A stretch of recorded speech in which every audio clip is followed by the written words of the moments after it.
اور الف لام میم حروف مقطعات ہیں، اور حروف مقطعات ان کو کہتے ہیں کہ جن کو الگ الگ کر کے ٹکڑے ٹکڑے کر کے، یعنی ایک ایک حرف کو الگ الگ طور پر پڑھا جائے۔ الف لام میم علم نہیں پڑھ سکتے، تو ایک ایک حرف کو سیپریٹ پڑھا جاتا ہے، تو اس لیے اس کو جو ہے حروف مقطعات کہتے ہیں۔ اور ان کا معنی اور مطلب کیا ہے، ان کا مطلب کیا ہے، تو اس حوالے سے مفسرین بھی خاموش ہیں، کیونکہ یہ وہ حروف ہیں، یہ حروف مقطعات وہ حروف ہیں جن کا مطلب اور معنی اللہ کے سوا کوئی نہیں جانتا، کوئی مفسر، کوئی مولانا، کوئی عالم، کوئی بھی نہیں جانتا، اور اللہ کے نبی صلی اللہ علیہ وسلم اس کے مطلب کو جانتے ہیں، اس کے بارے میں بھی ہمیں معلوم نہیں ہے۔ تو اس لیے مفسرین اس آیت کی تفسیر میں لکھتے ہیں واللہ اعلم بمرادہ، اس کا مطلب، مفہوم، اس کا معنی اللہ کی ذات ہی جانتے ہیں۔ اللہ جل شانہ کی ذات نے یہ حروف آیات متشابہات میں سے، اللہ تعالیٰ جل شانہ کی ذات نے دوسرے مقام پہ فرمایا ہے هو الذی انزل علیک الکتاب فیہ آیات محکمات ہن ام الکتاب واخر متشابہات، کہ اللہ تعالیٰ نے تمہیں جو قرآن دیا ہے، جو تو اللہ کے نبی پر قرآن اتارا ہے، وہ اس میں آیات دو طرح کی، ایک آیات محکمات ہیں جو تفصیل سے جن کا علم ہمارے پاس موجود ہے، اللہ کے نبی کے ذریعے سے ہمیں علم ہو چکا، وہ بہت آسان ہے، اور دوسری متشابہات ہیں جن کا علم ہمارے پاس نہیں ہے۔ اور متشابہات کی دو قسمیں ہیں، ایک متشابہ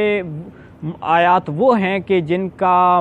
معنی تو معلوم ہے لیکن کیفیت کا پتہ نہیں، اور ایک وہ قسم ہے کہ ان کے مطلب اور معنی کا پتہ ہی نہیں ہے۔ یوم یکشف عن ساق،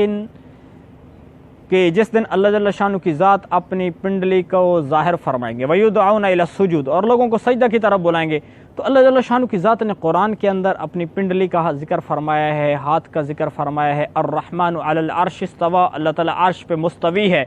تو اس کا معنی تو پتہ ہے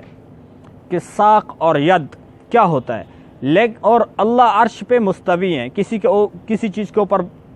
بیٹھنا، لیکن اس کی کیفیت کیا ہے، اللہ جل شانہ کی ذات کی پنڈلی اور ہاتھ اور مستوی علی العرش کیسے، اس کی کیفیت کو کوئی نہیں بیان کر سکتا۔ اور دوسری قسم کہ جن کے معنی کا بھی پتہ نہیں ہے، اور وہ ہے الف لام میم،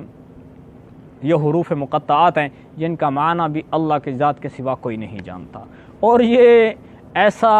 حروف مقطعات وہ حروف ہیں، وہ آیات ہیں کہ جس کے ذریعے سے انسان کو اس کی حیثیت بھی بتائی گئی ہے۔ الف لام میم، اللہ تعالیٰ جل شانہ کی ذات نے اپنی کتاب کی ابتدا کی اور انسان کو اس کی حیثیت بتائی کہ تو کوئی بہت بڑا علامہ فہامہ بننے کی ضرورت نہیں ہے، کہ دو چار باتیں جاننے کے بعد، دین کا تھوڑا سا علم آنے کے بعد انسان کو اطراء نہیں چاہیے، تکبر نہیں کرنا چاہیے کہ میں بہت زیادہ علم رکھتا ہوں۔ وما اوتیتم من العلم الا قلیلا، اللہ تعالیٰ فرماتے ہیں کہ تمہیں تو تھوڑا سا علم دیا۔ علم کی سرچشمہ ذات جس کے پاس علم ہے،